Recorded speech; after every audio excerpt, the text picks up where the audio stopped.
صلو علی محمد صلو علی خیر البشر۔ السلام علیکم ورحمۃ اللہ وبرکاتہ۔ دوستو، تاریخ اسلام کا وہ عظیم دن یعنی یوم الفرقان، جب حق اور باطل پہلی بار بدر کے میدان میں پوری شدت کے ساتھ ایک دوسرے کے سامنے کھڑے تھے۔ لیکن کیا آپ جانتے ہیں کہ اس معرکے کا آغاز کیسے ہوا؟ وہ کون سے خوش نصیب لوگ تھے جن کے بارے میں اللہ نے قرآن کی آیت کو نازل کیا؟ آج کی اس ریکارڈنگ میں ہم مستند احادیث کی روشنی میں اس پہلے ٹکراؤ کا حال جانیں گے۔ میدان بدر سج چکا تھا۔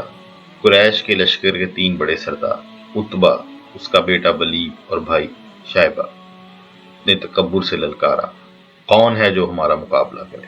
اس پورے معرکے کو حضرت علی رضی اللہ تعالی عنہ یوں بیان کرتے ہیں: جنگ بدر کے دن عتبہ سامنے آیا اور اس کے پیچھے اس کا بیٹا اور بھائی بھی آ گئے، تو اس نے للکارا، کون ہے جو مقابلے میں آئے؟ اس پر انصاری جوان سامنے آئے۔ اس نے پوچھا، تم کون ہو؟ تو انہوں نے اس کو بتایا کہ ہم انصاری جوان ہیں۔ اس نے کہا، ہمیں تم سے کوئی غرض نہیں، ہم اپنے چچا زاد چاہتے ہیں۔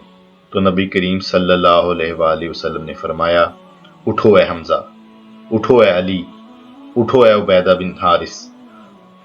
چنانچہ حمزہ رضی اللہ تعالی عنہ عتبہ کے مقابل ہوئے، اور میں یعنی حضرت علی شیبہ کے سامنے آیا۔ عبیدہ اور ولید کے درمیان 2 واروں کا مقابلہ ہوا، اور ہر ایک کو ایک دوسرے سے چوٹیں لگیں اور وہ زخمی ہو گئے۔ پھر ہم دونوں ولید پر چڑھ دوڑے اور اس کا قتل کر ڈالا اور عبیدہ کو وہاں سے اٹھا لائے۔ سیدنا علی رضی اللہ تعالی عنہ کو یہ اعزاز حاصل ہے کہ وہ اسلام کی پہلی مبارزت کے لیے پہلے 3 میں سے ایک تھے۔ سیدنا علی بن ابی طالب رضی اللہ تعالی عنہ فرماتے ہیں، قیامت کے دن میں سب سے پہلا شخص ہوں گا جو اللہ تعالیٰ کے دربار میں جھگڑا چکانے کے لیے دوزانو ہو کر بیٹھوں گا۔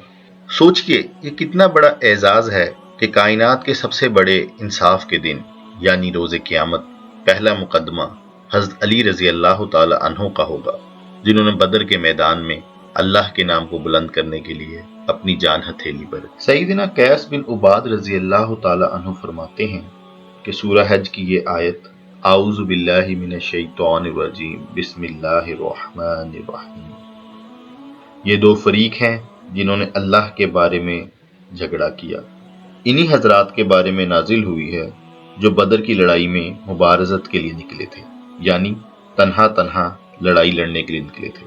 مسلمانوں کی طرف سے حمزہ، علی اور عبیدہ، اور جبکہ کافروں کی طرف سے شیبہ، عتبہ اور ولید۔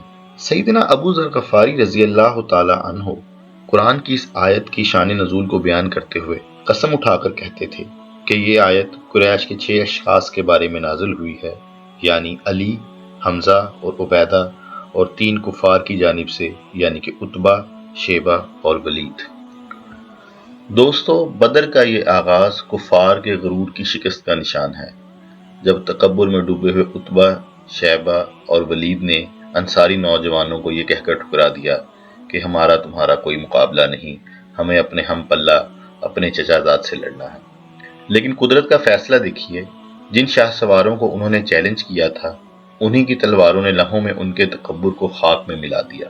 وہ جو انصار کو اپنے لائق نہیں سمجھتے تھے، خود ذلت کے ساتھ جہنم واصل ہوئے۔ یہ سبق ہے ہر اس قوت کے لیے جو حق کے سامنے اپنے مادی وسائل پر غرور کرتی۔ صلو علی محمد صلو علی خیر البشر۔